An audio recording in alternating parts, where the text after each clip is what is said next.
Hey, thanks for being a part of the conversation. This is Forest Stories. I am the Poet in the Forest, a children's series that I penned out in the 1990s. Now, none of it would be possible if it wasn't for this forest right here in South Charlotte, North Carolina. I talk about it so much that I thought maybe it's time that you get to know what has inspired me for 30 years. Thanks for being a part of the conversation. Welcome back to the forest.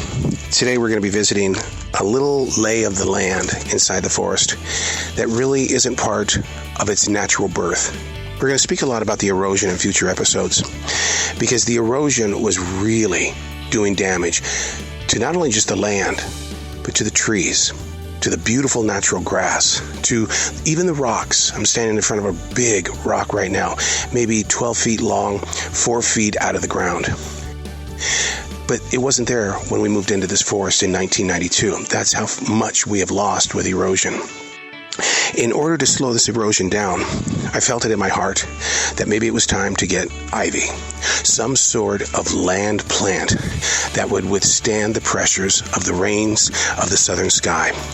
But I didn't go to a Lowe's or Home Depot to get this ivy. What I did was I went over to an area of Charlotte over on Carmel Road because a good friend of mine, all she talked about was how much her grounds were just overtaken by this ivy. And I said, man, that's what I gotta have. I gotta have this ivy. But this ivy it's a very deep green with layers of purple and blue. It's not like the typical ivy that you see climbing a tree. This ivy likes to flow with peace on the ground. And it's been here for so long, and it's withstood the test of time, which is the rain that's coming down so hard here in the South, especially when we have these tropical storms.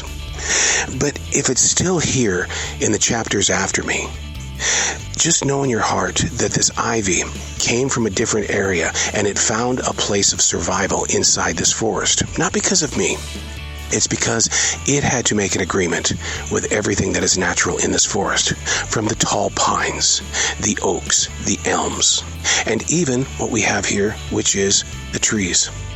And even our slow dancing trees that were blown halfway over during Hurricane Hugo in the latter part of the 1980s.